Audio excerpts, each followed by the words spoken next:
పరిశ్రమలు ప్రజల భద్రతకు ప్రాధాన్యం ఇవ్వాలని సీఎం చంద్రబాబు అన్నారు. పరిశ్రమల్లో సేఫ్టీ ఆడిట్ కోసం కమిటీ ఏర్పాటు చేస్తామన్నారు.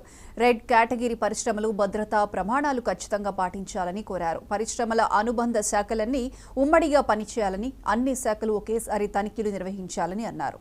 ఇలాంటి ఘటనలు మళ్లీ జరగకుండా చూస్తామని సీఎం చంద్రబాబు చెప్పారు. ఎవరైనా కుట్రలు చేసినా ఎక్కువ రోజులు సాగవని హెచ్చరించారు. తద్వారా మీరు ఏమేం చేయాలో ప్రికాషన్స్ తీసుకోండి. మేము కూడా డిపార్ట్మెంట్స్కి అందరికి ఆదేశాలు ఇచ్చాను.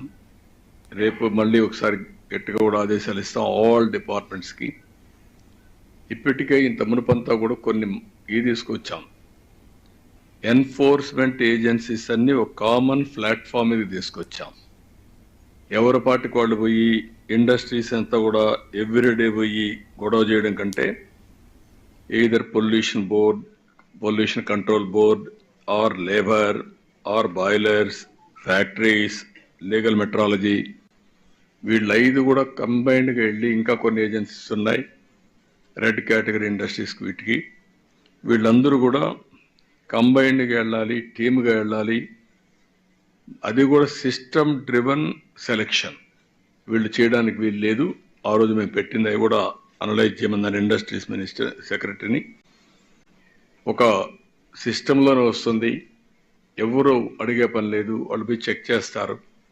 చెక్ చేసిన తర్వాత రిపోర్ట్ ఇస్తారు 24 అవర్స్లో. అవి కంపైల్ చేసి మళ్ళా సిస్టంలో పెట్టాలి. అది పెట్టిన తర్వాత ర్యాండమ్ కింద మళ్ళీ అవసరమైతే ఒక ఆడిట్ చేస్తాం వేరే పార్టీని పంపించి, వీళ్ళు కాకుండా. అలాంటి చేసి ఇండస్ట్రియలిస్ట్కి ఎవరికి ఇబ్బంది ఉండకూడదు.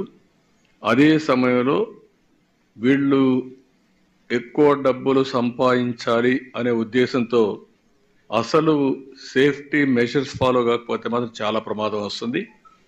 అందుకే ఈ సంఘటన ఒక ఆధారంగా తీసుకొని ఒక ఎంక్వైరీ కమిటీని ఇస్తున్నాను, హై లెవెల్ కమిటీ.